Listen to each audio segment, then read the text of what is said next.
A nossa caminhada espiritual, ela é um investimento, né? Porque ela não é simples, né? E quando a gente decide caminhar com Jesus a nossa vida, a gente está sempre procurando estar cada vez melhor, aprender com Ele. E hoje o que Ele nos ensina é uma lição difícil, mas tudo pela graça a gente consegue. Esse assunto é tão espetacular, a palavrinha que Ele vai nos ensinar, que está no Evangelho que vocês ouviram agora, que está em Lucas, capítulo 10, a partir do versículo 38, quando Jesus chegou na casa de Marta, Maria e Lázaro. Então, quando ele chegou, Marta recebeu-o na sua casa. Sua irmã, chamada Maria, ficou sentada aos pés do Senhor, escutando-lhe a palavra. Marta estava ocupada pelo muito serviço. Parando por fim, disse: Senhor, a ti não importa que minha irmã me deixe assim sozinha a fazer o serviço? Dize-lhe, pois, que me ajude. O Senhor, porém, respondeu: Marta, Marta, tu te inquietas e te agitas por muitas coisas.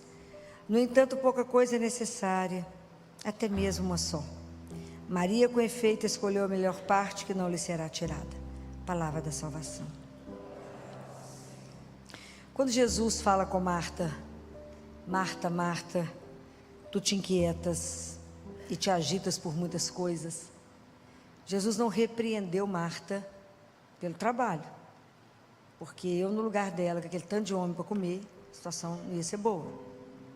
O que Jesus censura em Marta? Que é o risco que nós passamos de sermos da mesma forma capturados. É uma coisa que Marta faz e que nós fazemos. Marta estava com uma dissipação interior. E por causa da dissipação interior, ela ficou irritada com a situação de Maria aos pés dele. Então, o que Jesus quer nos ensinar? Qual é a palavrinha mágica desse evangelho que nós precisamos aprender? Porque eu falo que eu vou passar a minha vida aprendendo a viver a palavrinha que Jesus quer ensinar. O padre talvez tenha falado, mas a palavra é aprender o silêncio.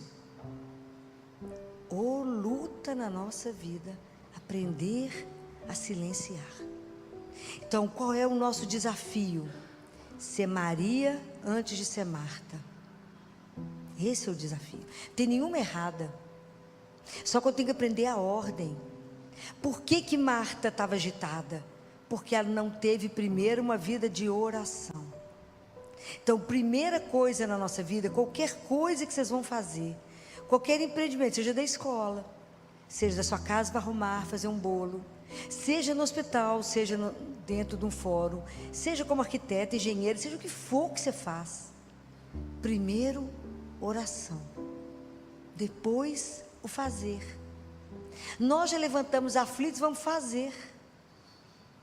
E aí, nós ficamos dissipados, irritamos, e achamos que ficamos sobrecarregados, que temos que fazer tudo sozinho, que Deus nos abandonou, e que Ele esqueceu de nós.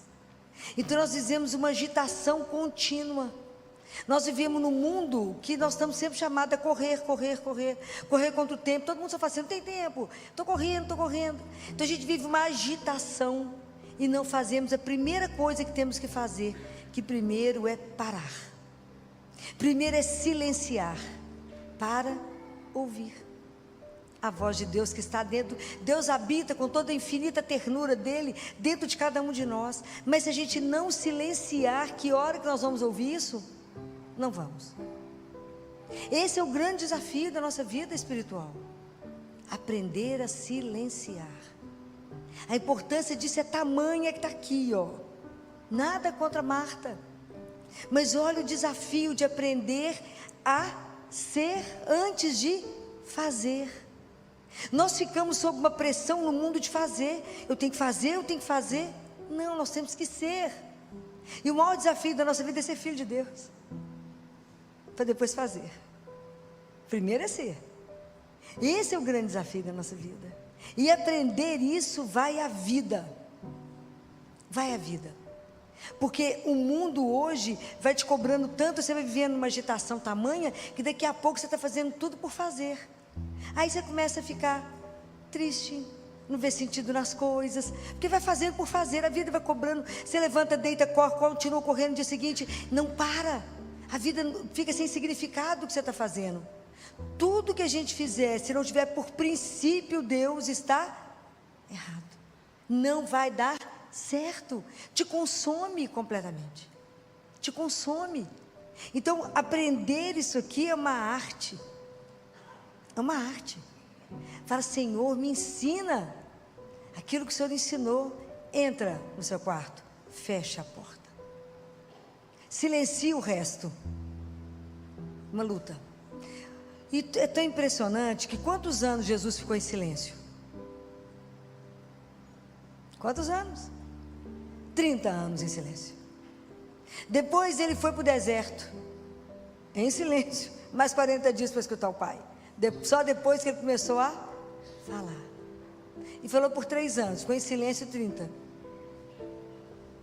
Nós, imagina o lugar dele, estava falando desde que nasceu. Tudo invertido. E vocês observem que todas as coisas maravilhosas de Deus acontecem em silêncio. O sangue que está correndo nas nossas veias agora está fazendo barulho?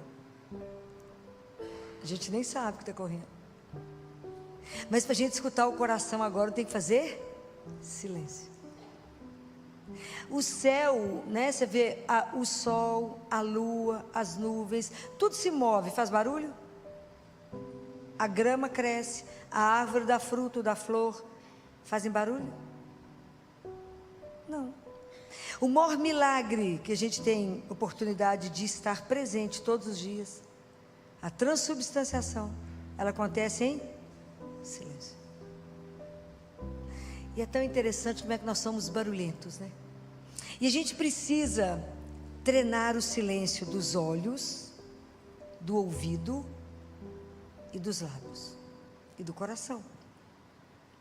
Não é fácil no mundo que só tem imagens. No mundo contaminado com tanta imagem o tempo inteiro, é uma ditadura. A gente não consegue fechar os olhos ou para rezar. Às vezes você precisa para poder contemplar, como é difícil, mas não é possível. A ditadura do ouvido, porque o barulho é ensurdecedor. Uma música maravilhosa, tipo uma música, por exemplo, que eu amo, uma música gregoriana, como é que você escuta ela?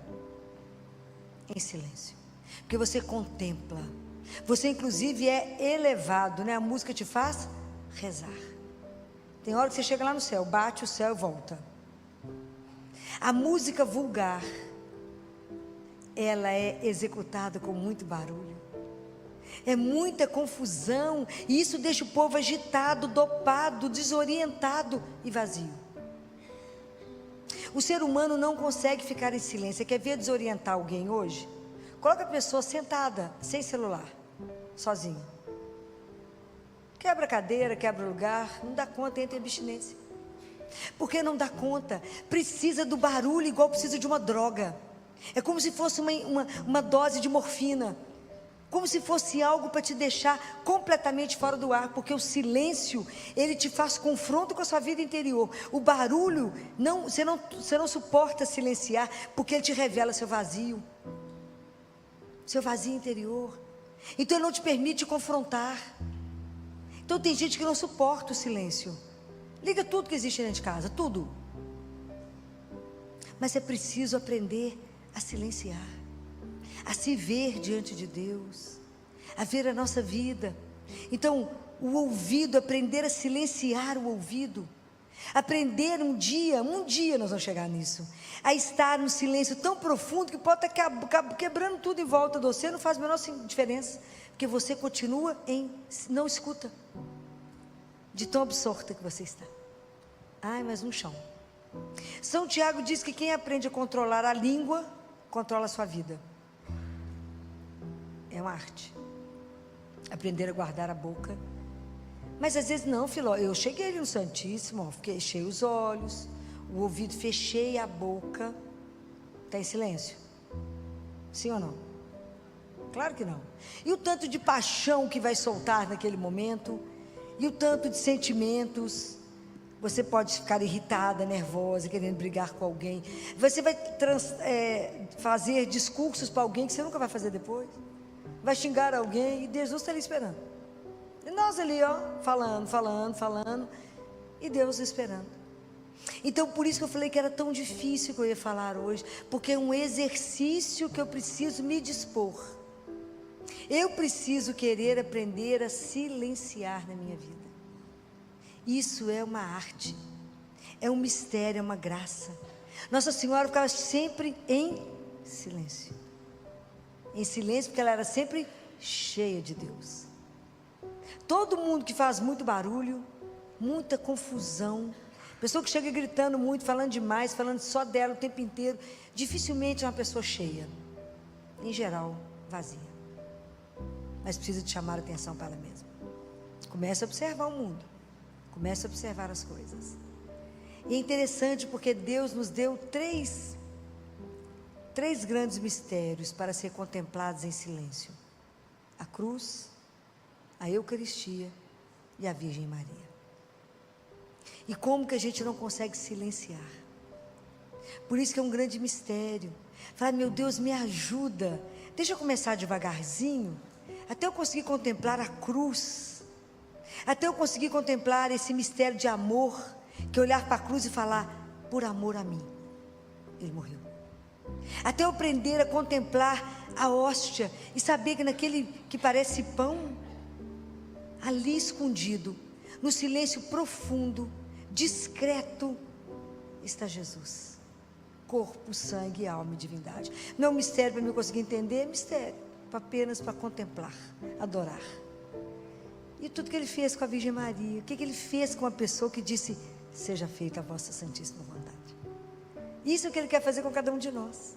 Maria é o jardim que Ele passeia, esse é o paraíso dele, né? Poder visitá-la. Mas o quanto nós estamos longe ainda, né?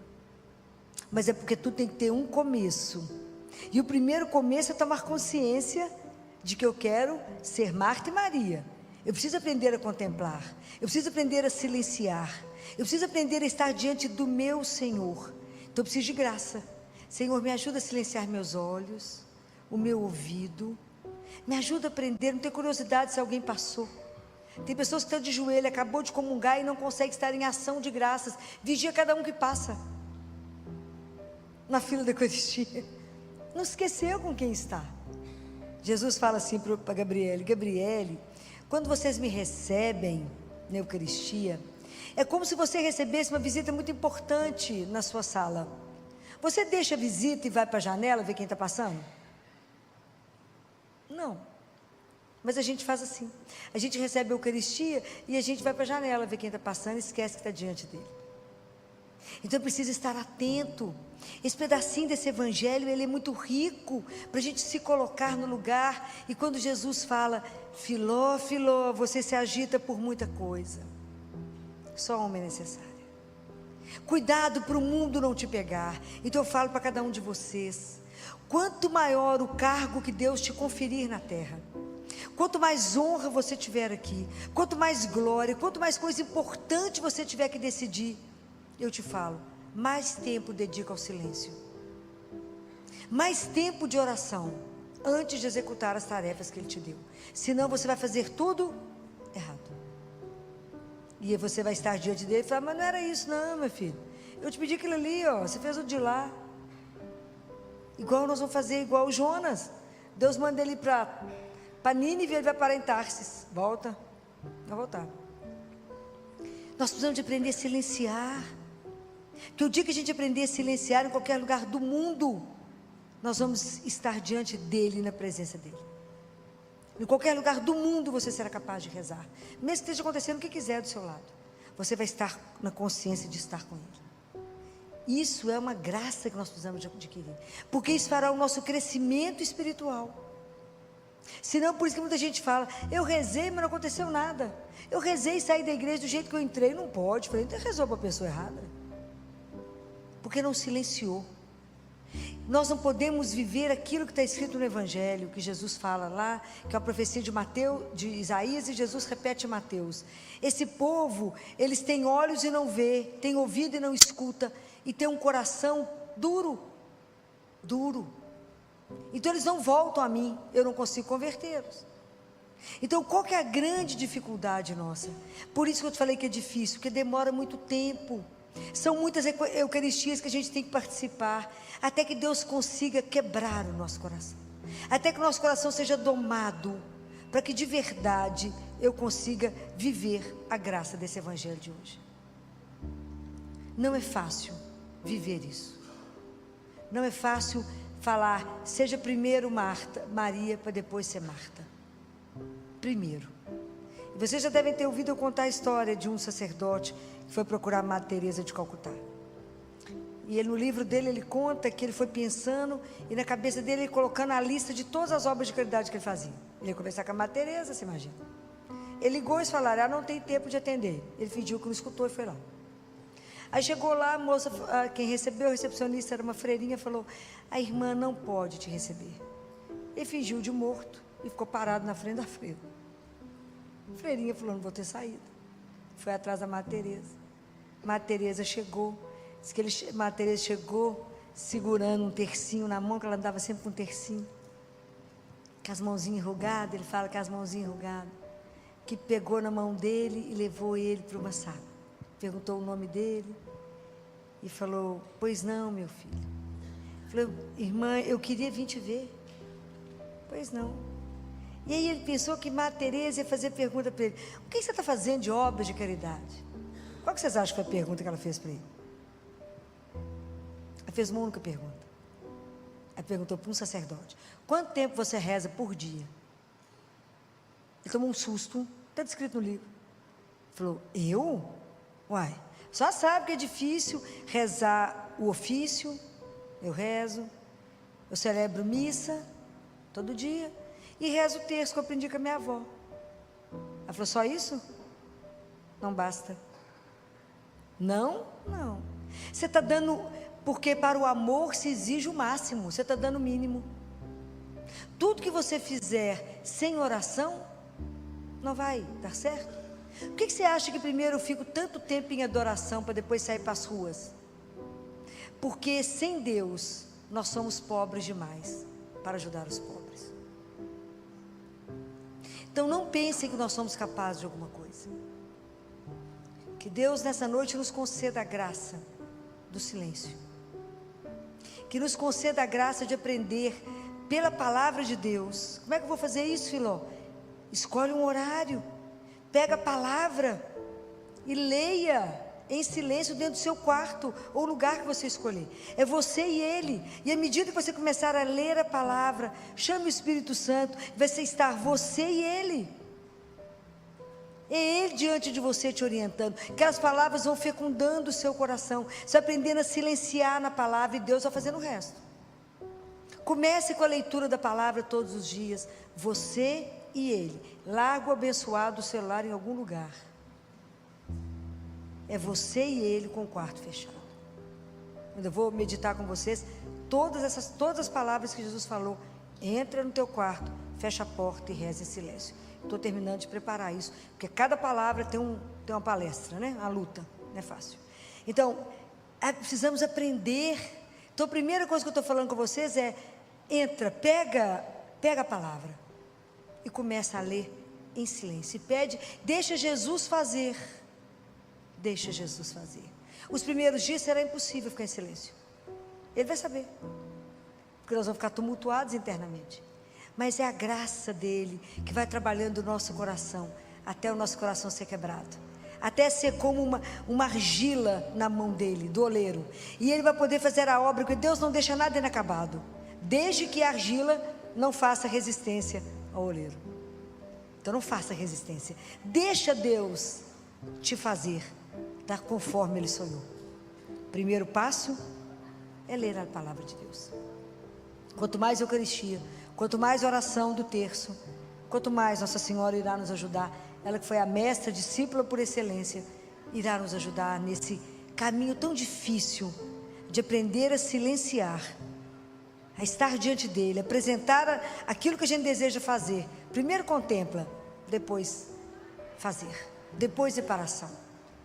Então que Deus nosso Senhor nos conceda essa graça, de não nos agitarmos, de não nos tumultuarmos, de não nos perdermos, mas estarmos centrados naquele que nos fez. Em tudo estar centrado em Deus, em tudo. Se durante o dia agitou, pare e faça uma oração, fala: Jesus me busca de volta, me lembra a quem eu pertenço, me lembra por quem eu faço todas essas coisas, por quem eu trabalho todas essas coisas, para quem eu me esforço, para quem eu me envelheço, para quem eu estou sendo consumido, somente para vos amar e vos servir. Então me ajuda a não ficar na loucura do fazer, mas aprender a ser. E eu quero ser como a senhora foi, a discípula dele, e aprender a ser filho e a filha amada do nosso Pai. Que Deus essa noite nos conceda a graça de cumprirmos isso que acabamos de discutir. Louvado seja nosso Senhor Jesus Cristo. Coração perturbado, aquela coisa que não te deixa em paz, aquela coisa que algo te incomoda, você não consegue fazer nada. Isso é ausência de confiança em Deus. Porque cada vez que eu me perturbo, eu esqueço que Ele é o Senhor da minha vida. A gente acha que a gente é que é a dona da nossa vida o tempo inteiro. Então todas as vezes, por isso que tantas vezes a gente vai e volta, o nosso caminho espiritual, ele não vai. Porque a gente não consegue cumprir um versículo. Não perturbe o vosso coração. Jesus, me ajuda. Eu quero viver de verdade isso que nós lemos hoje. De verdade eu quero que cumpra na nossa vida. E eu não quero que meu coração se perturbe com mais nada. Aquilo que vier inquietar o meu coração, eu falo: peraí, vai inquietar, não, que eu vou contar para quem resolve. Jesus diz assim em João 14:1: não perturbe o vosso coração. Coisa linda de escutar, difícil de cumprir. Não perturbe o vosso coração.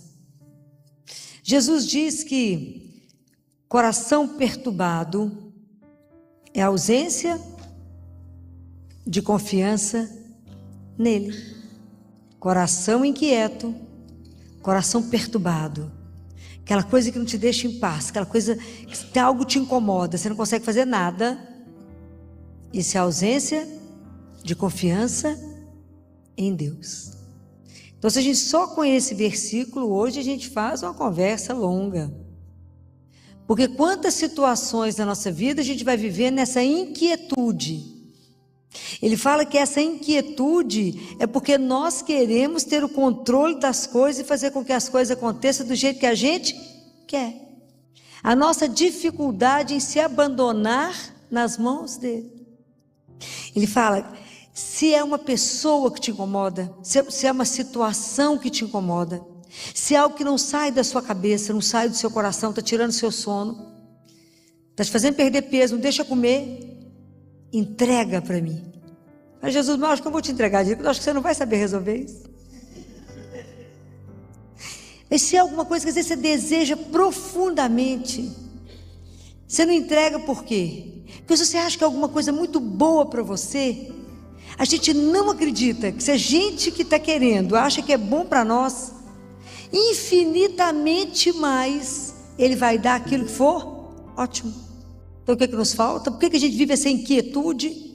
Aí vive um antidepressivo, na ansiedade, né? Come os dedos da mão, os dedos do pé, tanta aflição na alma, aquela agonia na alma. E não perturbe o vosso coração. Por isso que eu falei que é uma frase que dá um impacto quando a gente escuta. Mas o quanto que é difícil a gente viver isso todos os dias. Porque todos os dias Deus se preocupa com os detalhes da nossa vida. Então por que você está inquieto com o quê? Volta até Ele, entrega, faz a entrega. Faça uma entrega. Ele fala: se nenhum fio de cabelo da sua cabeça cai sem a permissão do Pai, está inquieto por quê? É impressionante. É para a gente morrer de vergonha. A gente sabe onde é que põe a mão, fala: o que é que eu faço agora? Porque Ele já desvelou que a gente está aqui, vem à missa, comunga e não confia. se entrega, se abandona. Isso é uma experiência espetacular. Não perturbe o vosso coração. Se vocês pararem agora e pensar o que vocês tiveram durante o dia hoje, por quantas coisas vocês estiveram tumultuados, agitados, preocupados, agoniados. E resultou em quê? Nada. Aliás, você ficou nervosa, brigou com um tanto de gente, fez um tanto de coisa que não resolveu em nada. Se eu tivesse ajoelhado e falado, Jesus, deixa eu te entregar essa situação que está me incomodando, agora eu vou descansar no Senhor, te garanto que se eu disse, tinha pelo menos diminuído o radical livre para não dar tanta ruga. Que a gente fica preocupado, fica inquieto, começa a discutir com a gente mesmo, e se é alguma situação difícil, você arruma. Você tem várias soluções para a situação, discute com a pessoa, faz um discurso e a situação não acontece. Pare de perturbar o vosso coração. Quanto disso tira a nossa paz? Quanto disso tira a oportunidade de a gente viver de verdade na presença de Deus? Porque o tanto que a gente fica perturbado nos tira do centro que é o Senhor. Porque cada vez que eu me perturbo, eu esqueço que Ele é o Senhor da minha vida. Compreendem? A gente esquece que Ele é o Senhor. A gente acha que a gente é que é a dona da nossa vida o tempo inteiro. Então todas as vezes, por isso que tantas vezes a gente vai e volta, o nosso caminho espiritual, ele não vai. Porque a gente não consegue cumprir um versículo. Não perturbe o vosso coração. A gente é perturbado às vezes com um tanto de nada e nos tira do foco. E ele fala assim, credes em Deus e crede também em mim. Quando ele fala isso, aqui não são dois atos. Crede em Deus e crede em mim. É um ato só. Então, por que eu não perturbo? Porque eu creio que Deus, que é o nosso Pai, através de Jesus, que é o Filho dele, fez o plano de salvação para nós. Nos tirou das trevas e nos levou para o reino de luz. Jesus veio nos salvar. Então eu creio nesse plano de salvação de Deus na nossa vida. Eu creio que se cumpriu em Jesus. E creio porque Jesus veio, o rosto de Deus foi mostrado ao mundo, igual ele disse a Filipe. Mostra-nos o Pai, isso basta. Ele falou, Filipe, eu estou com vocês há tanto tempo. Quem me vê, vê o Pai. Porque o Pai é amor. É a revelação de Deus ao mundo. Então é tão interessante como é que Deus tem o caminho dele, tem a forma dele de fazer as coisas. Porque tudo de Deus é muito devagar. E tudo de Deus é na humildade. Tudo que a gente gosta. Então, vocês imaginem que Jesus se encarna e vem ao mundo de uma forma que é difícil as pessoas reconhecerem Ele como Deus. Ele não permitiu ser reconhecido. E aí, ele passa pela paixão, pela morte e pela ressurreição. A gente gostaria que ele tivesse feito o quê? Uma coisa espetacular, não era? Falar assim, uau, ressuscitou. Mostrou, já estava resolvido o mundo. O que ele fez? Se escondeu. De forma que ele quer que o mundo inteiro conheça através de quê? Quem é que vai revelar esse amor? Muito bem. Então Deus quer que o nome dele, como é que Deus vai escrevendo a história, dentro da grande história do mundo, como é que Deus vai escrevendo a história dele tão lentamente? Porque para que o outro conheça, ele quer que chegue através de quem? De você. Descobriram? Jesus manifestou a ressurreição, que ele podia ter feito isso de uma forma gloriosa, de uma forma que deixou o mundo embasbacado. Não fez isso, mas ele quer que você dê testemunho que ele é vivo. Coisa simples, né? Porque na verdade todos os dias ele bate a nossa porta. E se a gente abrir, tudo é devagarzinho com Deus, lentamente ele vai permitindo que a gente veja. E à medida que eu vejo, eu dou testemunho. Aí nós vamos na carta de Pedro. Primeira carta de Pedro, capítulo 2, no versículo 9. Mas vós sois uma raça eleita, um sacerdócio real, uma nação santa, o povo de sua particular propriedade. E estava na missa domingo. Ninguém lembra, mas estava lá. A fim de que proclameis as excelências daquele que vos chamou das trevas para a sua luz maravilhosa. Compreendeu a missão? Então, quando a gente escuta, espero que vocês tenham tido esse impacto na missa, que quando vocês ouviram isso, esse chamado de Pedro, isso é um chamado, uma sacudida, que nos põe na consciência de que fala, eu tenho que dar testemunho, eu tenho que contar as excelências, eu tenho que proclamar as excelências daquele que me tirou da escuridão para a luz. Prestou atenção no compromisso da nossa vida? Eu tenho que parar e pensar e colocar, pensar no como é que eu estou levando a minha vida, avaliar a minha consciência e falar como é que eu estou dando testemunho desse Deus maravilhoso que fala comigo, não perturbe o vosso coração. Como é que eu posso dizer a alguém que eu posso confiar, se nem eu vivo essa confiança? Como é que eu posso proclamar que nele eu descanso? Como é que eu posso proclamar que ele é meu refúgio, minha rocha, minha segurança, se eu não confio? Eu tenho que proclamar, então eu tenho que vencer aqui, eu tenho que renovar o meu compromisso batismal, porque no batismo eu me tornei o quê? Filho de Deus. Não pode ser esquecido. Com que dignidade eu estou caminhando como filho de Deus? Será que eu estou acertando a minha vida? Que não é uma brincadeira. A nossa vida espiritual não é um conto de carochinha. Deus é real. Que eu tenho que, diante disso aqui, resistir às tentações de Satanás, que só quer mentira, só quer me iludir com uma coisa fácil, só conversa mole, que ele é um mentiroso e não vai te levar a lugar nenhum. Vai te levar, tem um lugar.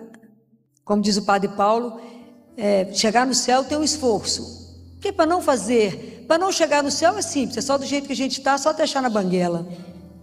Seu padre Paulo Ricardo, o caminho já é certo. Para chegar ao céu tem um esforço.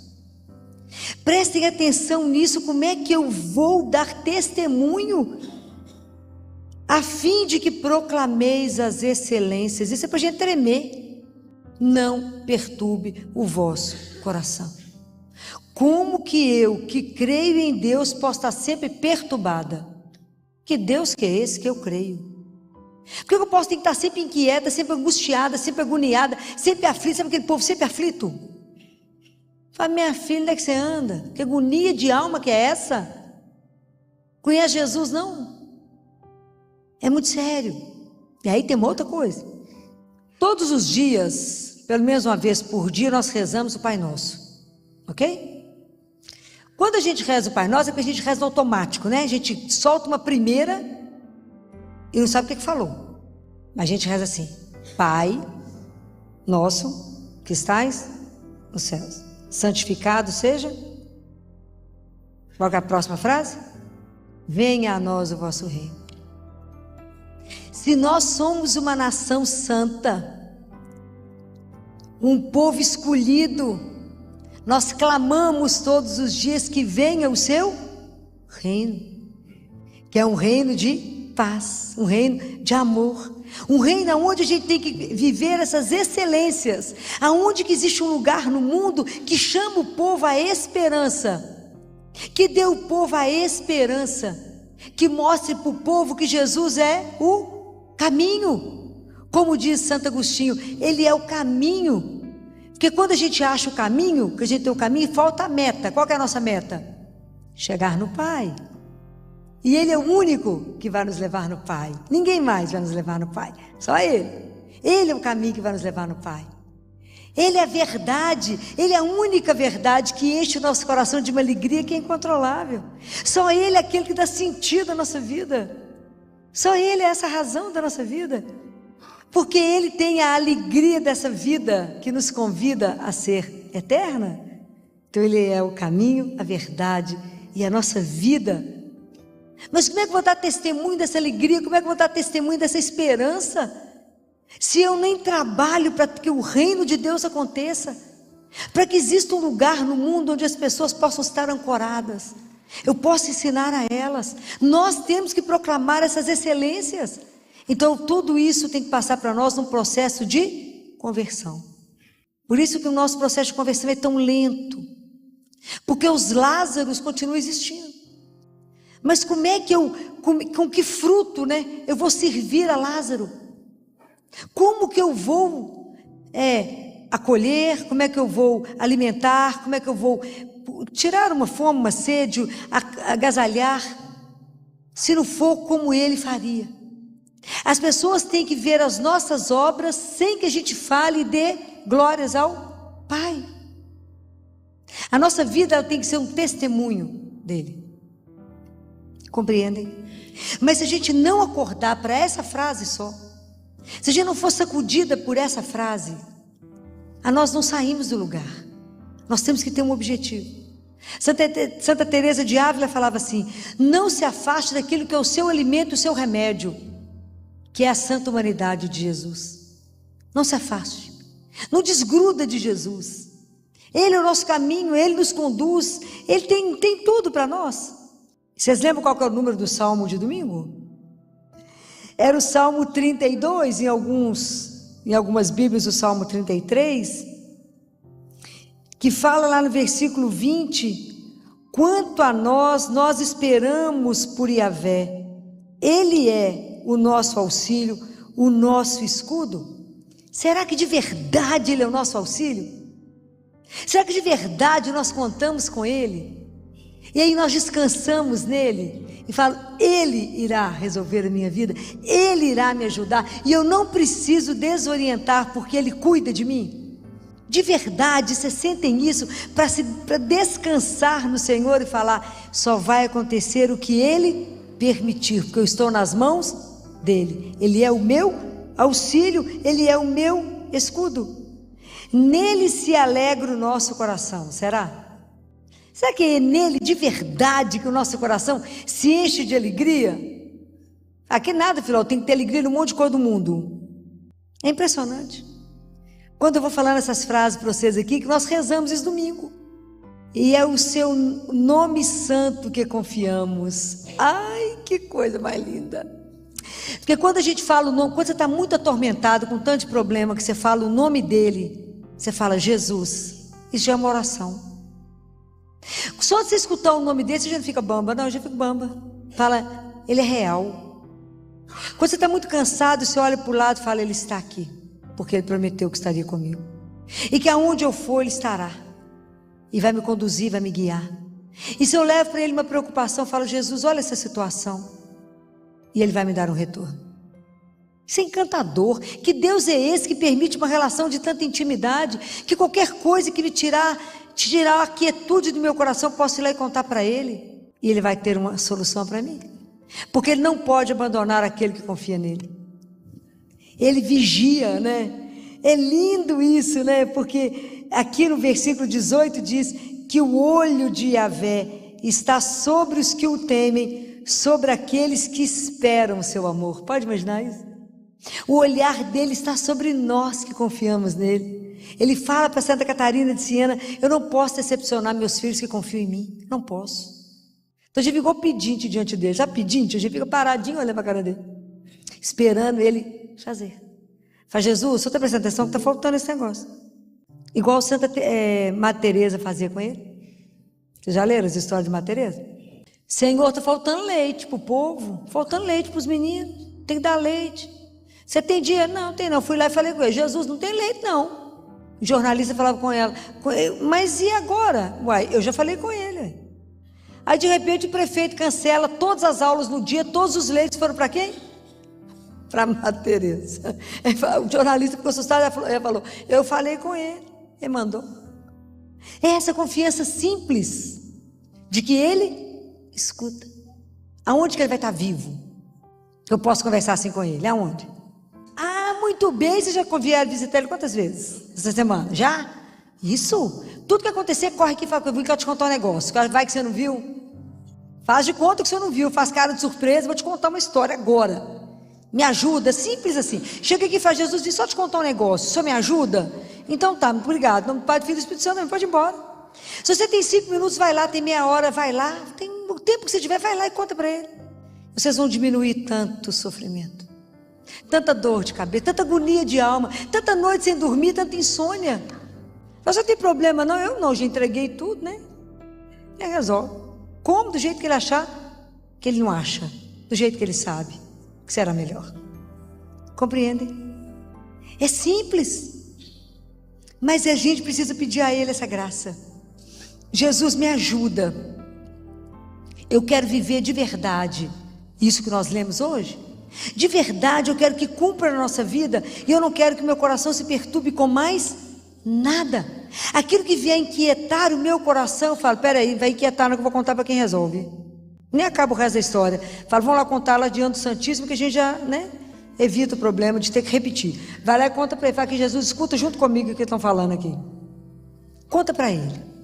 E fala, a partir de agora não me pertence, pertence ao Senhor. Não vou inquietar, porque eu tenho que estar livre para fazer a vontade de Deus. Atento para poder testemunhar com a minha vida. Quantos não o conhecem? Quantos estão aflitos? Quantos estão agoniados? Porque nunca ouviram falar que poderia viver isso? Porque nunca abriu a palavra de Deus? Nem sabe que está escrito, nem sabe que é nação santa, nem sabe que ele é um sacerdote real, nem sabe, porque ninguém contou. Foi na igreja, aquilo que eu falei com vocês a semana passada. A gente é treinado a entrar na igreja, mas não é treinado a ouvir. Então a gente entra e sai. Se alguém perguntar assim para você lá fora, qual que foi o evangelho de hoje? Você fala, peraí, o que foi o evangelho mesmo hoje? Acabou de sair da missa. Fomos treinados a entrar na igreja, não fomos treinados para ouvir a palavra de Deus. E essa palavra é o nosso sustento. É ela que nos faz caminhar aonde precisar. É ela que nos dá força.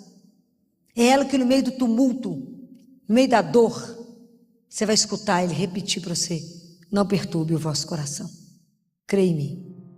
Ilumina a vida do outro. Não tenha medo de anunciar que Jesus é o mesmo ontem, hoje e sempre. Não tenha medo de anunciar esse Deus de amor. Não tenha medo de anunciar esse que é seu auxílio, a sua força, que é aquele que te dá coragem, é aquele que te sustenta no olhar.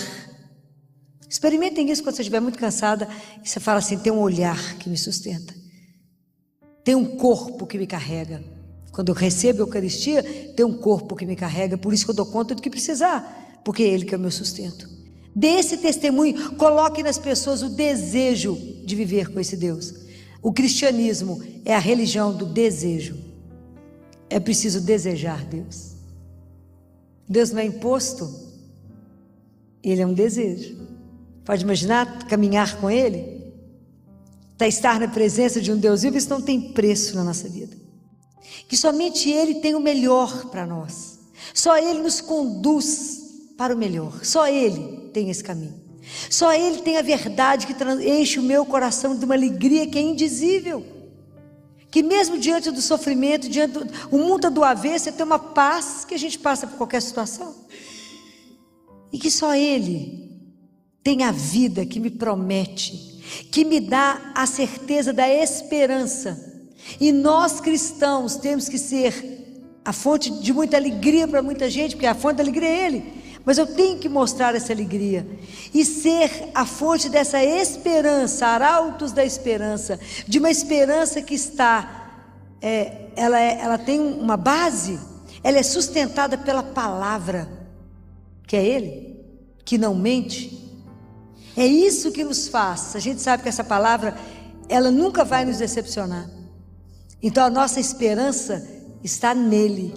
Então por isso nós podemos nos encher de alegria e caminhar na certeza de que temos um Deus vivo. Esse Deus que cuida. Então que vocês saiam daqui hoje pensando nisso que eu estou dizendo para vocês. Não perturbe o vosso coração.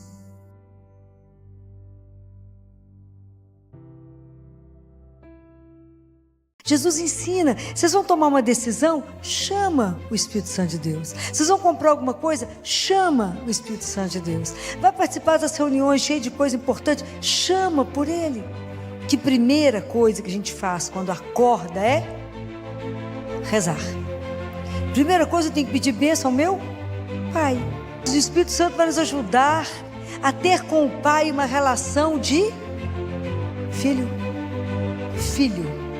Nós temos que aprender a ter uma relação filial. Falar: Pai, o Senhor me ajuda nisso?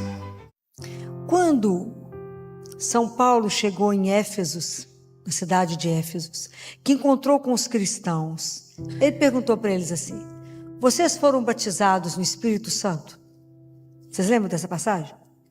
Eles responderam assim: nós nunca ouvimos falar em Espírito Santo.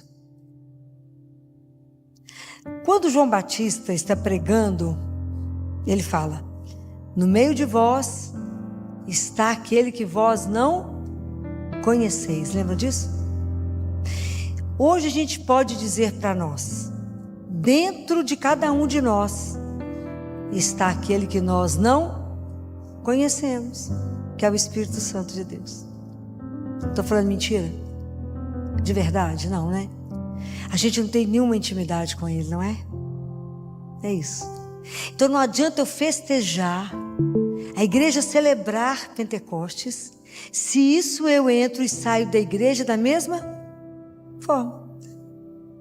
Então, quando a gente celebra Pentecostes, a gente celebra o Espírito Santo, a terceira pessoa da Santíssima Trindade, aquele por quem foi tudo realizado. Lembra lá em Gênesis que o Espírito pairava sobre as águas? E que foram acontecendo toda a criação, que foi feito toda através do Espírito Santo de Deus. Imagina, Deus criou tudo para que a gente pudesse, Ele enfeitou o mundo até nos colocar aqui, né? Foi tudo enfeitado. Então a criação, que é um dom do Espírito, nós temos a obrigação de cuidar dela. Quando Deus cria o homem e nos coloca aqui, e que o homem faz questão de tomar o caminho contrário a Deus, Deus não aceita aquilo tudo, né? Não se conforma. E aí o Espírito Santo é quem vai gerar Jesus em Maria. Quando Jesus é batizado, é o Espírito Santo que vem sobre ele. Se vocês acompanharem toda a história da nossa salvação, é o Espírito Santo conduzindo tudo. E nós não sabemos, está escrito em Paulo, que nós somos o templo onde Deus habita. Então nós precisamos despertar para essa realidade que habita em nós. Então hoje eu fiquei pensando como é que eu poderia ajudar vocês. Porque sem o Espírito Santo, essa palavra de Deus é morta.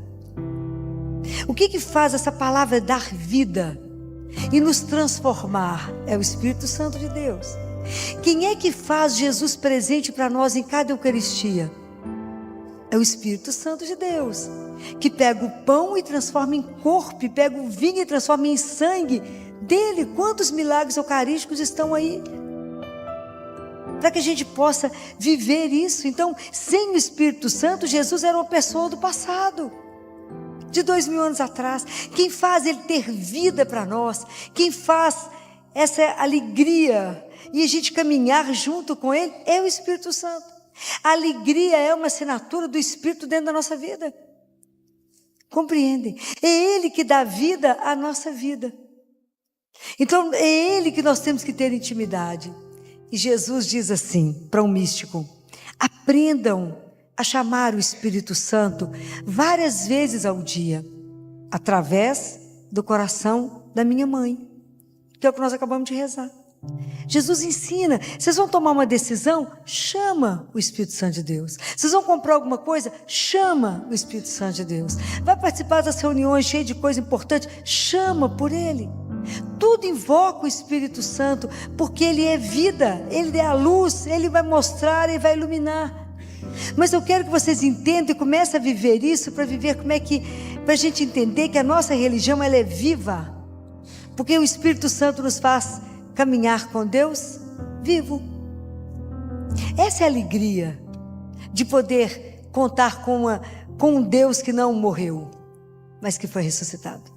O mesmo Espírito que ressuscitou Jesus é o mesmo que vai nos ressuscitar. Então nós temos que caminhar nessa intimidade com Ele. Então eu quero falar uma coisa com vocês. O Espírito Santo ele trouxe dons e carismas e trouxe os sacramentos. O dom Deus deu a cada um de nós, e cada um ele deu um dom. O dom ele dá para uma pessoa para ser utilizado para o bem da comunidade toda. Os sacramentos ele deu para a igreja para que todo mundo se alimentasse deles e se beneficiasse deles, né?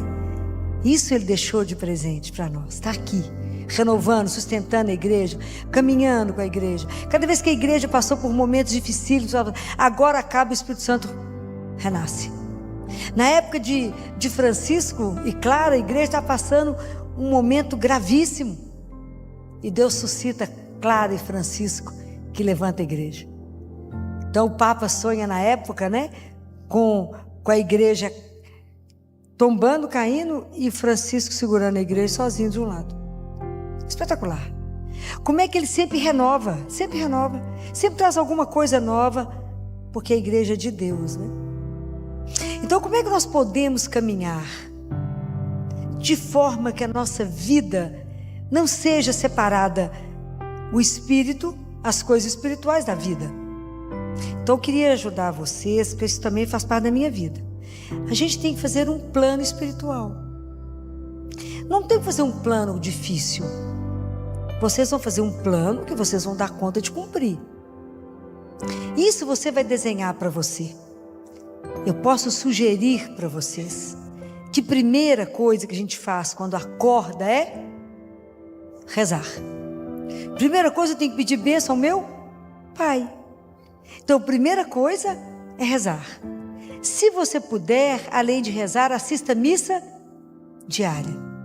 Eucaristia diária.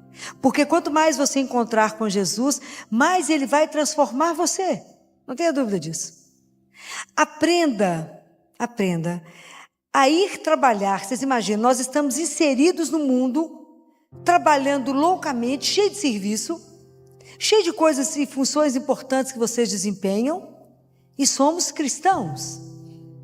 E nós temos que estar, tudo que fizermos, que além da Eucaristia, além de rezar o terço todos os dias, coloquem no plano de vocês confissão mensal.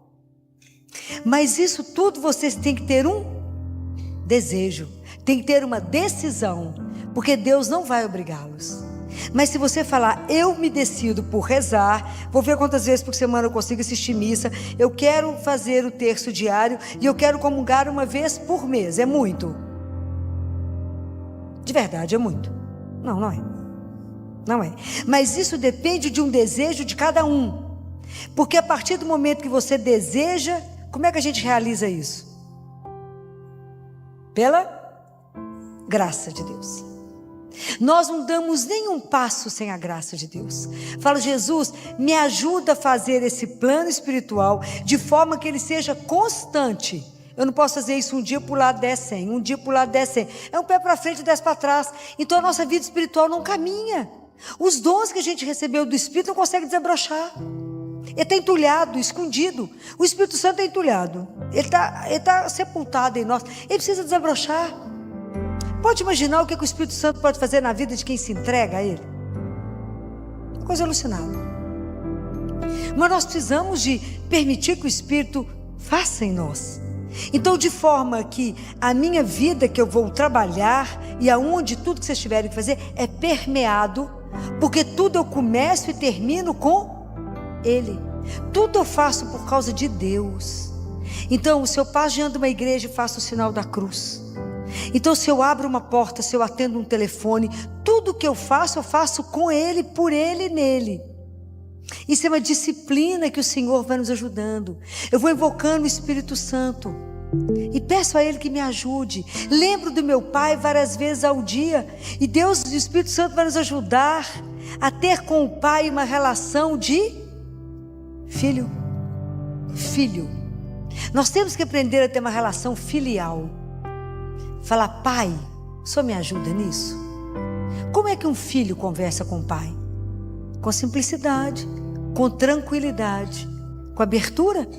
Você tem que ter confiança incondicional. Então eu peço a vocês, aprendam a descansar na sua filiação.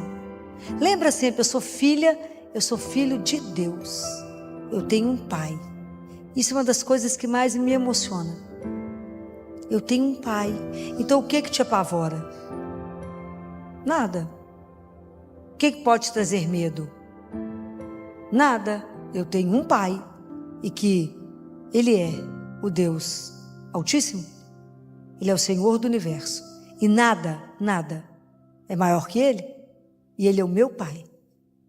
Não sei se vocês já sentiram saudade dele. Mas é uma saudade que dói. De fazer chorar, de falar. Muitas vezes a gente começa a rezar quando fala Pai. A gente já chora de saudade. Porque eu sei que eu sou filha amada. E isso é algo sem preço. É cultivar isso dentro de vocês. E tudo que vocês vão fazer vão ser permeado pela presença desse Pai. Fala várias vezes ao dia. Fala como eu sou grata ao Senhor por ter me feito seu filho. Mas me ajuda que eu possa honrar o seu nome. E me ajuda a ser forte para ser seu filho. Que a sua graça me acompanhe. E que eu dê conta de viver cada dia somente para vos amar e vos servir. A gente apresenta para ele a agenda do dia e fala, cadê a do Senhor para que eu cumpra a sua e não a minha? Aonde eu posso ser seus braços, seus olhos, o seu sorriso? Aonde? Me ajuda a levar o melhor. Quando eu não sei fazer nada, eu falo, mas eu não sei testemunhar nada. As pessoas vão começar a te observar. E quanto mais você viver para Ele, mais a luz que habita em você irá brilhar. E as pessoas vão falar assim, mas você está diferente, fulano. Você está assim mais bonito, o que aconteceu? É Deus. Por que Nossa Senhora é linda? Já falei isso com vocês. Por que ela é linda? Por que ela é maravilhosa?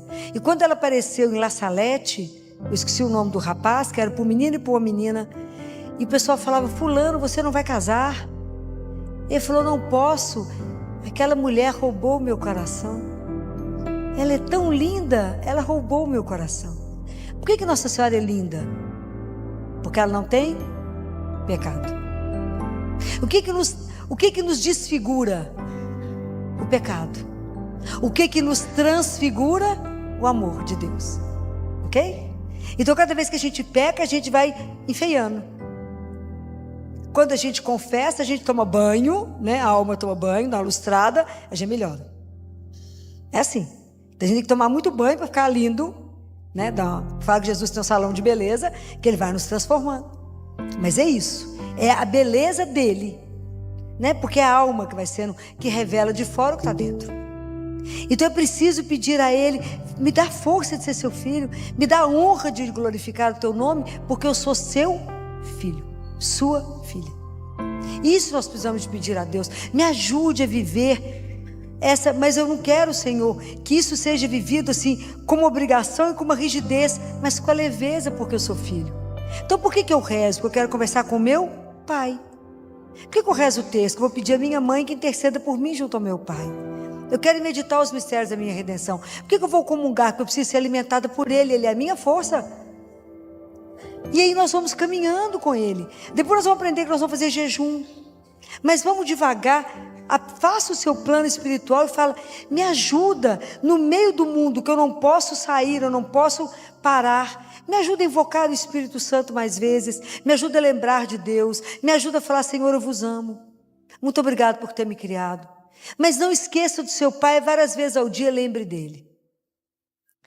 E é tão interessante que a nossa vida espiritual, nossa vida, ela tem primavera e verão. Mas tem outono e inverno. E na época da primavera e do verão, isso é tão simples, que a vida fica boa. Mas nos países onde tem muita neve, eles fazem um trabalho interessante, que antes que a neve chegue, e que vá tampar tudo, eles pegam estacas, e marcam todo o caminho pintando as estacas de vermelho, de forma que quando a neve chega e tampa todo o caminho, as estacas permanecem e dá a direção.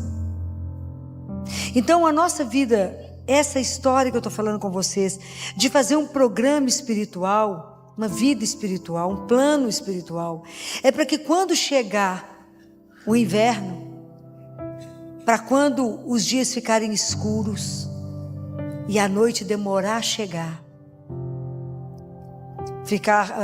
demorar demais a passar e demorar o sol a aparecer outra vez. Essas estacas que nós colocamos vão ter que nos manter no caminho. São elas que vão me dar a direção. Quando a vida está escura, quando eu não enxergo nada, são as minhas orações. É o terço, é a minha oração diária, é o terço diário, é a Eucaristia que vai me manter no sustento de que eu estou no caminho. É isso que vai me nortear quando não estiver enxergando mais nada. Até que Deus permita que de novo o sol brilhe. Então é interessante porque quando a gente faz esse plano espiritual, pode acontecer que a gente seja tentado de uma forma, quando a rotina bate, e a rotina ela é tão interessante, porque ela é a sepultura da piedade. E a rotina nos tira o brilho de rezar, e eu rezo porque já é uma rotina, e Deus tem que nos ajudar a nos livrar da rotina. Eu não posso vir à missa porque é uma rotina, eu não posso comungar porque isso é uma fila que todo mundo entra, mas eu tenho que tremer e temer diante de quem eu estou, que é vivo, e isso o Espírito Santo não pode deixar morrer em mim. Compreendem como é que a gente depende dele para que queime o fogo em nós, e isso seja transparecido como uma alegria imensa de pertencer a Deus. Porque quando eu descubro isso, a vida não tem rotina. É uma alegria com o Espírito, porque o Espírito ele não repete. É uma alegria louca. Mas quando isso bater e a tentação falar, isso que você faz é nada, você tem que fazer coisas grandes, você tem que fazer, não é acender um pau de fósforo, é um farol. Vá até ele. Vá até ele e fala, Jesus, olha o que está chegando em mim, me ajuda. Rasga diante dele e fala, olha a tentação de tentar fazer muito, porque eu acho que é isso que é importante aos seus olhos, mas na verdade é a nossa vida simples, é ali o que você faz com aquele que ninguém vê. Guarda isso. Deus não nos chamou para o sucesso, Deus não nos chamou para a fama, Deus nos chamou para quê? Para quê? Para o amor, para aprender a amar a Deus acima de tudo e uns aos outros. Porque vocês acham que isso é pouco? É muito. Então não precisa que ninguém te veja, a gente não precisa do aplauso do mundo, a gente precisa dos olhos de Deus que nos vê. É isso, porque no final somos nós e Deus, porque é só isso que conta, é só isso que vale. Quando eu fiquei pensando esses dias, eu até falei com as pessoas, vocês já imaginaram que Nossa Senhora viveu 33 anos sob o olhar de Jesus, sob o olhar de Deus para ela? Tudo que ela fazia, ele estava olhando para ela, literalmente, de neném a tudo, os olhinhos dele com ela. Pode imaginar que naquela casa de Nazaré, quem já esteve lá em Nazaré, viu que a casa era simples e que tinha casa e no fundo era a oficina de José, que Jesus devia correr para dentro, para fora, para dentro, para fora, falava com a mãe, falava com o pai. Imagina que São José não viveu nenhum sacramento, porque o sacramento só existiu depois que Jesus morreu, mas que ele é o patrono dos que escutam a palavra, porque ele escutava Jesus o dia inteiro. A gente não pensa nisso, mas ele escutava Jesus o dia inteiro, teve que educá-lo, teve que corrigi-lo. Imagina que loucura isso. E eles viveram por conta dele. Imagina os olhinhos dele acompanhando aquela turma. Eles sabiam diante de quem eles estavam. Isso é uma coisa surreal. Quando a gente imagina isso, quando a gente para e pensa que ele está vivo, que eu recebo ele vivo, e que os olhos dele estão colocados sobre a gente já treme. Imagina ao vivo e a cores. Então quando a vida, as pessoas falaram, não, mas isso não vale de nada, visitar Jesus ali no Santíssimo, conversar com ele, se expor a ele, faça disso um plano da sua vida, e você verá que ele vai começar a te transformar. Quanto mais se você se colocar diante dele, mais a sua vida vai mudar, mais a vida espiritual vai sendo transformada, porque não tem jeito de transformar, é uma vida só. Nós somos corpo e alma, mas quem sustenta o nosso corpo é a alma. E quando vocês perceberem isso, que Ele está mudando, porque você se expôs mais, você se colocou mais à sua disposição, você permitiu a Eucaristia, você rezou e a graça chega. Deus olha para nós e fala: ela precisa disso, precisa de tal coisa. E Ele vai nos transformando até que a gente, de verdade, comece a ser pescador de homens. Qual é o esforço que a gente faz?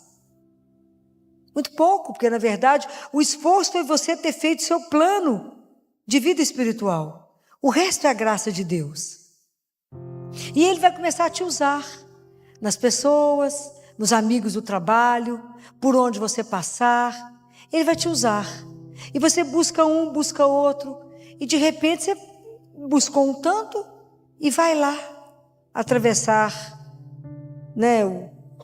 lá o mar e entregar aos pés dele, porque ele é que está lá na ponta. Porque nenhuma alma fomos nós que lutamos para conseguir. Ele que pagou um preço absurdo por cada um.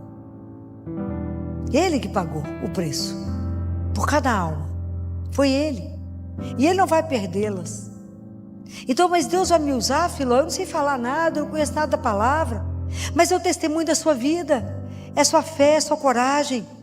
É você não desestabilizar diante de um problema maior, mas tudo saber que você é filho e descansar nessa filiação.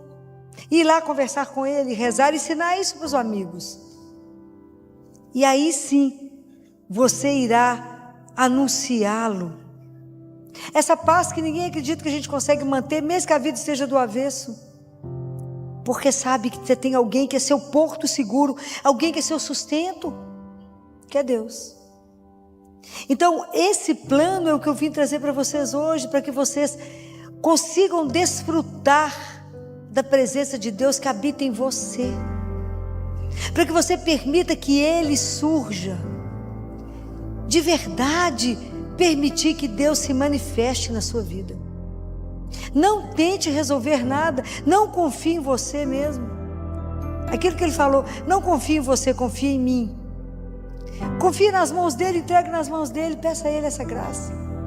Então hoje, quando eu venho trazer esse plano para vocês, é para que vocês possam ter uma vida muito melhor, para que vocês possam revelar, sem precisar dizer para as pessoas, por que vir à igreja tem um sentido. A alegria de ter uma pertença a Deus. Como é que a vida é tão mais fácil e tão mais leve quando a gente tem um Deus vivo que caminha conosco? Como é mais simples.